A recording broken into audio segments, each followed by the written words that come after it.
Continuing production of The Open Mind has been made possible by grants from the Rosalind P. Walter Foundation, the Bluestein Family Foundation, the Joan Gans Cooney and Peter G. Peterson Fund, the Malkin Fund, the May and Samuel Rudin Family Foundation, and from the corporate community, Mutual of America.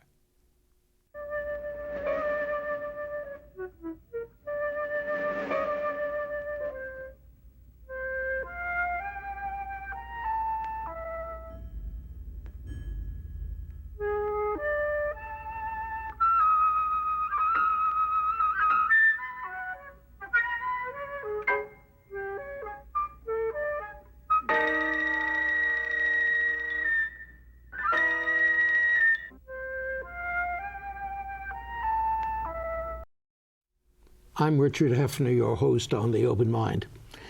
To be sure, you may not see this particular Open Mind conversation until some time from now, when perhaps the memories and indeed the scars of all the branding, both successful and unsuccessful, both worthy and quite unworthy, that took place during the long 2008 presidential campaign season will have lessened somewhat.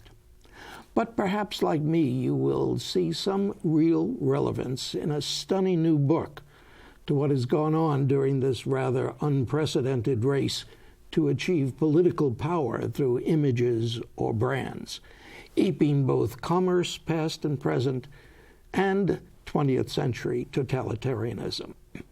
The book is Iron Fists, Branding the 20th Century Totalitarian State. Its author, my guest today, is Stephen Heller, co-chairman of the MFA Designer as Author program at the School of Visual Arts in New York, and in the past a senior art director at the New York Times for over 3 decades. Now, perhaps Iron Fists was best introduced in a New York Times book review by Christopher Benfey. How did a practice as vile as branding become so valued, indeed the very mark of value, asked Professor Benfey. Officials in the past have branded slaves and criminals. Today's cities and colleges have joined toothpastes and soft drinks in the battle for brand loyalty. Stephen Heller's Iron Fists makes a sophisticated and visually arresting comparison between modern corporate branding strategies, slogans, mascots, jingles, and the rest, and those adopted by 4 of the most destructive 20th century totalitarian regimes: Nazi Germany, Fascist Italy, the Soviet Union under Lenin and Stalin, and Mao's China. This reviewer further notes that as he pursues his 4 case studies, Heller, by means of unsettling images and shrewd analysis, simply restores the vileness to branding. And I would first ask my guest today how that vileness in branding relates to cities and colleges joining toothpaste and soft drinks in the battle for brand loyalty. What is the relationship between the totalitarians' use and this other softer kind of branding? Well, I would first state that branding isn't vile. Branding is a way of capitalist life. It's probably a way of non-capitalist life. Religion branded long before business ever did. And you can view it as vile, or you can view it as something that is only vile when it's applied to vile or evil ideologies, regimes, or ideas.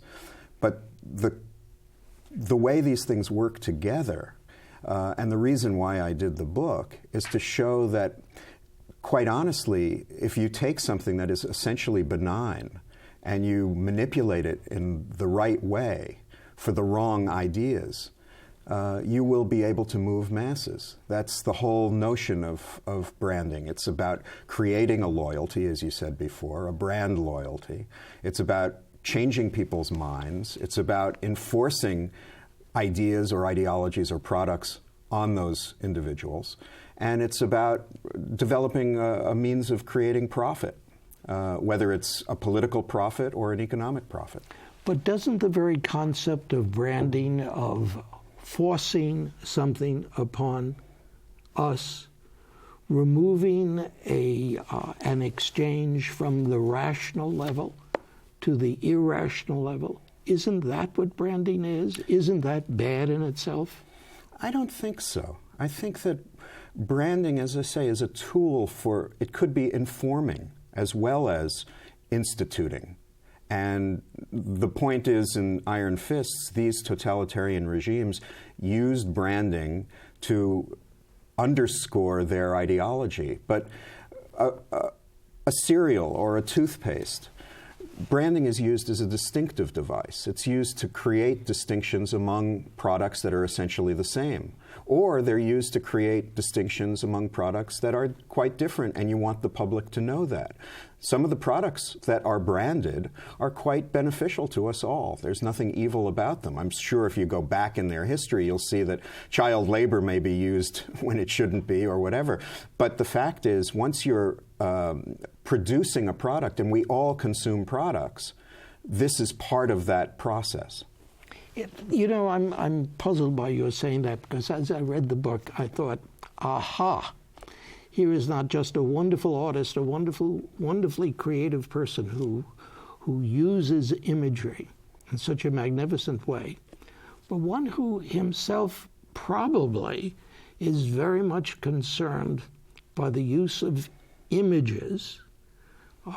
Perhaps you're not that much concerned about the Decalogue or the injunction against graven images, but I thought you perhaps were on that side as one who saw branding as a use of the irrational. I'm on the side of understanding what images say to us, of being literate about imagery.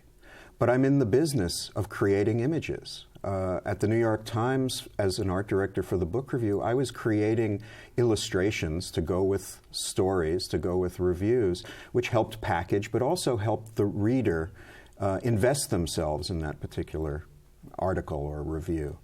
I see imagery working both ways. I mean, we live, you're right, I'm not against graven images. And I know many people who grew up in a culture where graven images were prohibited who rebelled against that and used imagery to its best purposes. But the reason for doing this book, which came out of a book that I wrote on the swastika, was how imagery can be perverted, and how we have to be knowledgeable, we have to be aware of how that imagery is perverted, and then work very hard not to be manipulated by these things. I think, as I said, the brand itself is somewhat neutral. It's how it's used and how we respond to it. We can be complicit in how branding is used, or we can reject the tenets of some branding, of the badder branding. That's interesting. The worse branding or the badder branding. You mean branding itself is neutral? Branding, it's an art. It's a technique. It's a technique. I mean, cattle were branded.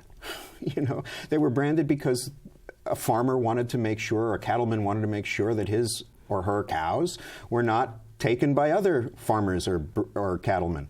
A brand can work very well. It can work for the Democratic Party. It can work for the Republican Party. You may embrace one or the other ideologies, and that brand will underscore what you believe. So in that sense, there is a positive nature to branding. You say underscore. You mean by appealing to the irrational?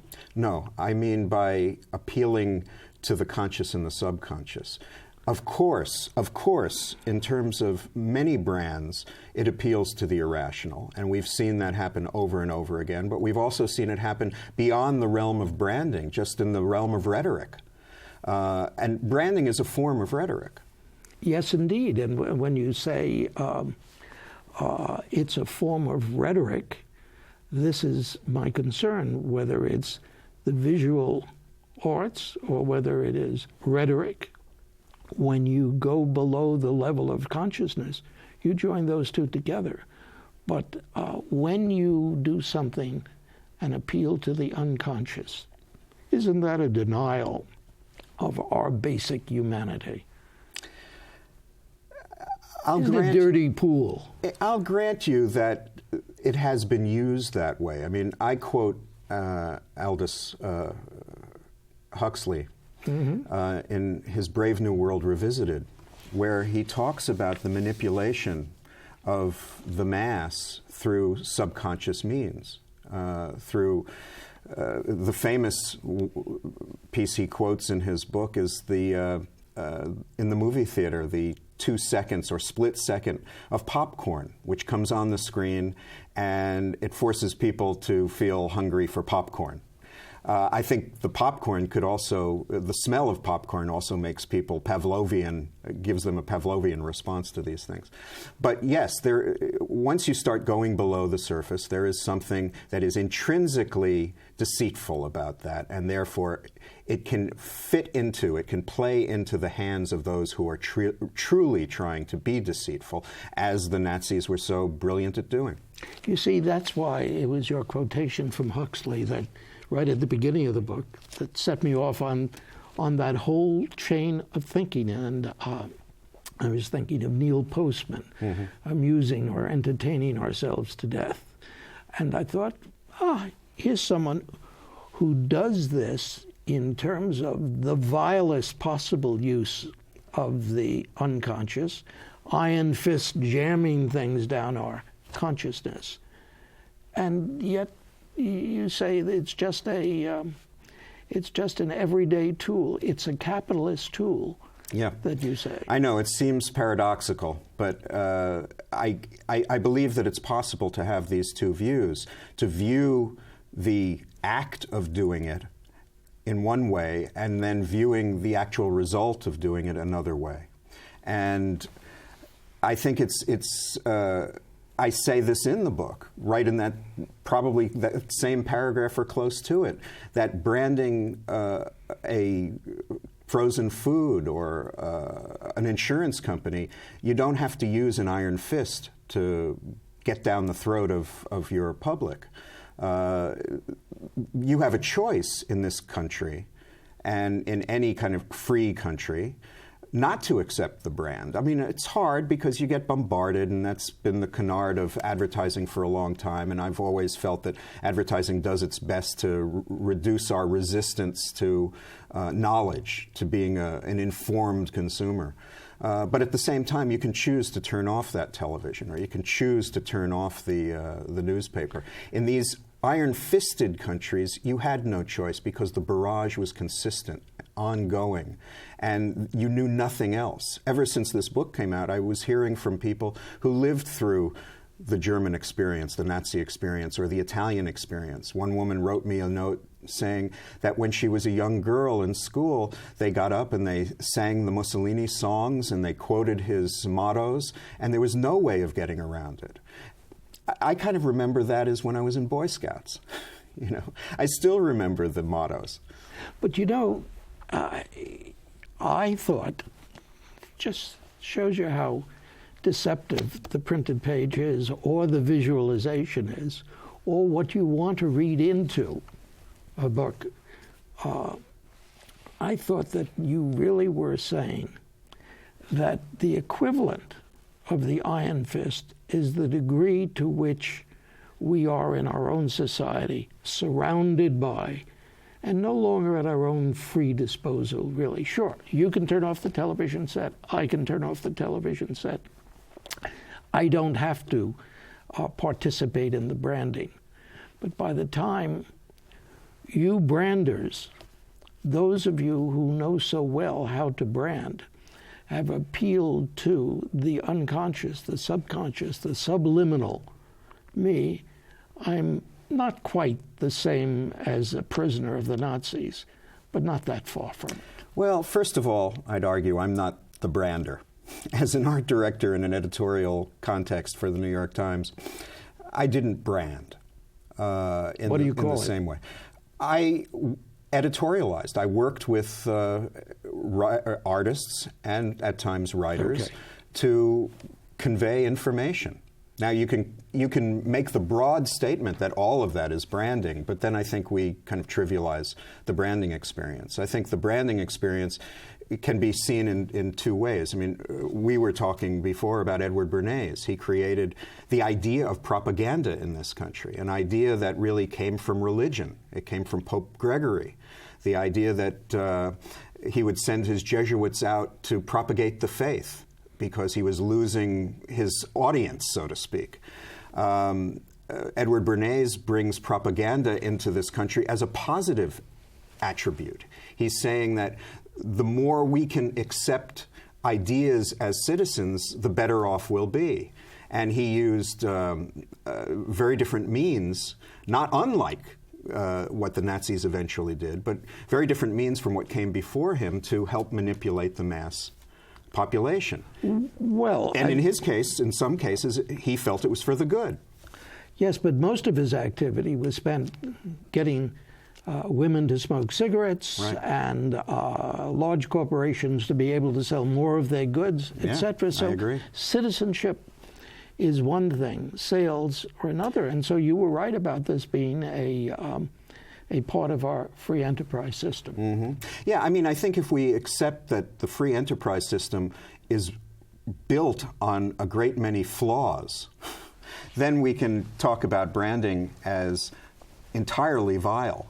But if we talk about the free enterprise system as a system that we live with and that is going to be very hard to change, even with the nationalization of banks, then we have to kind of parcel out and apportion what's good and what's bad and try to understand the difference, where that line in the sand is drawn.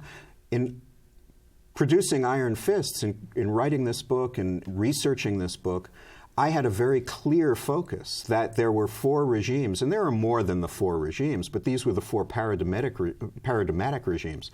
These were the regimes that did it so well and ultimately influenced, for good or bad, branders today. What was the common element that enabled them to do it so well? Well, first of all, absolute power. It helped. It helped. It helped a great deal because they had control of the printing presses and control of the advertising offices. The interesting thing about this, though, is that it started before they had absolute power. Certainly the Nazis started their branding technique before, right, as a campaign. It was part of their electoral process. Free advertising. It was advertising. I mean, they paid for the advertising. They actually bought an advertising agency. I didn't mean free advertising in that sense, that it was for free. I know that they bought and paid for. No, I meant the advertising that is free and not compelled. Yes, indeed. But that's where it began. It actually began in Germany prior to the Nazis. There were a number of graphic designers and industrial designers who found a way to extend a product line by using consistent graphics. And that we didn't call it, or they didn't call it branding then, but that's what it was. That was the beginning of commercial branding. They basically borrowed from religion. They borrowed from the cross and the star and the crescent, and they applied it to corporate means. And the fact was, that was the beginning, the turn of the century was the beginning of this mechanical age where industry was growing and industry was absorbing other businesses. And in Germany, the AEG, which was the major electrical company, that was the first evidence of mass branding in a nation. And the others? Other companies followed suit, and there were different kinds of graphic techniques that have also fascinated me, which I talk briefly about here, but I write about in other places. There was something called the object poster. The object poster was the first time a product was actually celebrated on its own for being its own product, and it became a piece of art that branded the product. It was in addition to their logo. You literally saw the product beautifully rendered on a poster, and then you saw it multiple times on street corners and on hoardings. What was the product that was primarily sold by the Nazis? Was it the hatred of the Jews? Was it the strength of the fatherland? Was it revenge for Versailles? What was the essence? Well, I'll tell you, the first product was Adolf Hitler. Okay. That was the first product. And then what he proposed, what he proffered, was the second product. And that, of course, was revenge for Versailles. It was revenge against those elements in society, the Jews being the primary focus of this, who betrayed the society, and ultimately the growth of the fatherland, their manifest destiny, became a product to sell. And all the other things were ancillary. You know, they helped brand themselves by creating this structure, this system of uniforms, of uniformity, of icons that represented a whole slew of things within their culture. Whether a mother gave birth to more than 3 children, or whether a boy had reached a certain level in the Hitler Youth, all these things were commemorated with pins that were part of their branding program. But as I understand it, and please correct me if I'm wrong here, this was all a part of going below a level of consciousness. This was part of going to the viscera. It was definitely going to the viscera. But Adolf Hitler was very clear, sadly, in Mein Kampf when he described what he needed to help move the people. Now, a lot of it had to do with his rhetoric and the slogans that were used over and over and over again. But he also understood graphics. I mean, he was a wannabe artist. Everybody says, had he become an artist, we would never have had the Third Reich. But he wasn't that good an artist. But he understood what graphic symbols meant to people. Interestingly, he was jealous of the Russians, of the communists.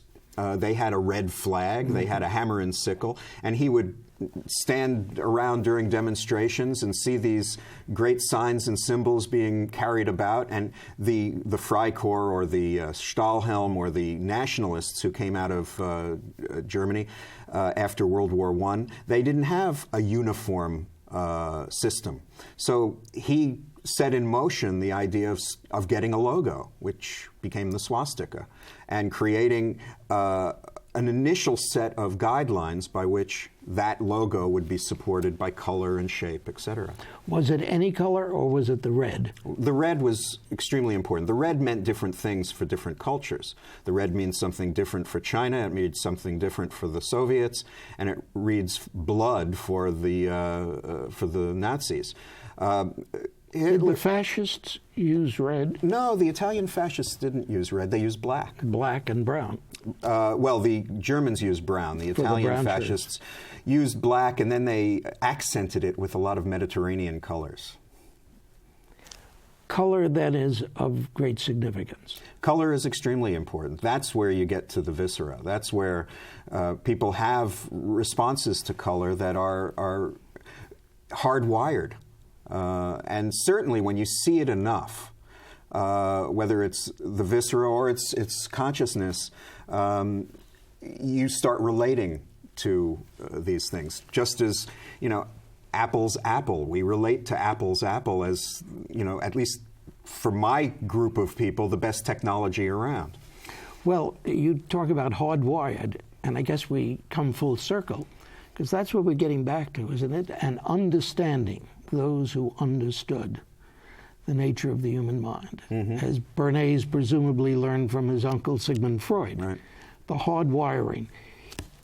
In this matter of iron fists, you're right, of course, they had the power, and they imposed through their iron fists.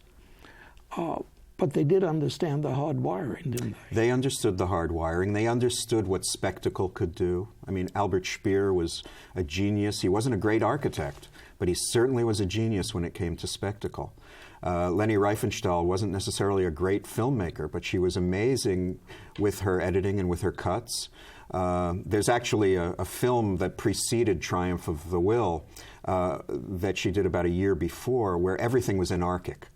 she couldn't get the staging down pat. So they understood you had to stage. I mean, in my research, I found that in the early days of the SA, the brown shirts, there were only about 5,000 or 6,000 of them, but they would continually recycle the units so that the marches would go on for 5 hours and it would seem like there were 30, 40, 50,000 people.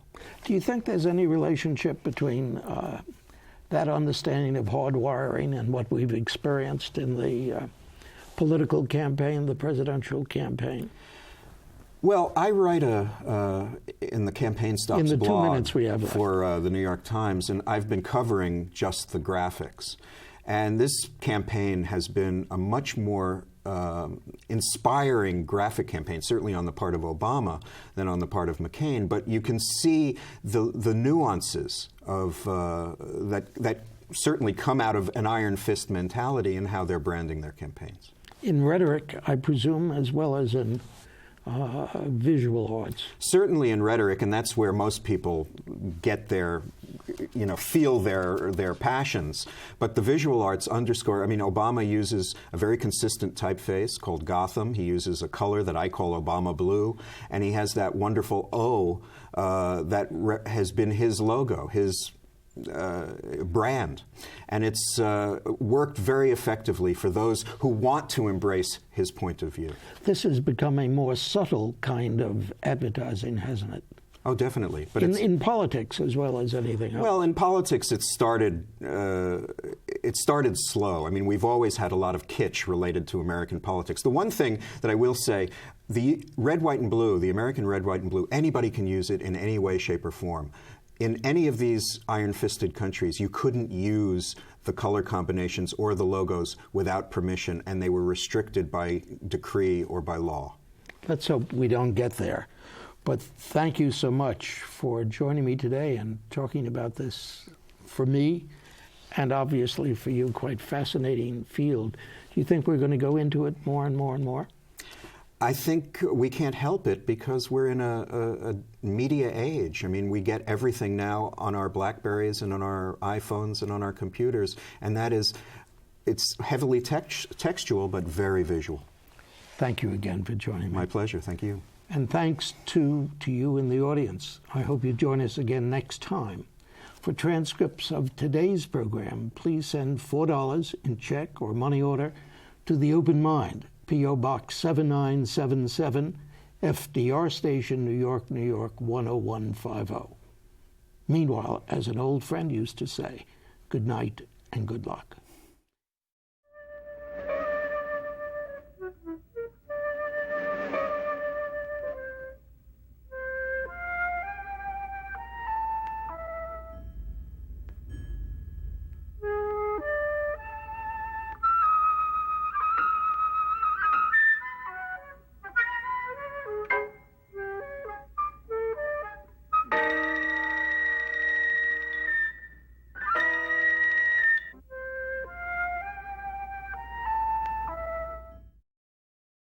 Continuing production of The Open Mind has been made possible by grants from the Rosalind P. Walter Foundation, the Bluestein Family Foundation, the Joan Gans Cooney and Peter G. Peterson Fund, the Malkin Fund, the May and Samuel Rudin Family Foundation, and from the corporate community, Mutual of America.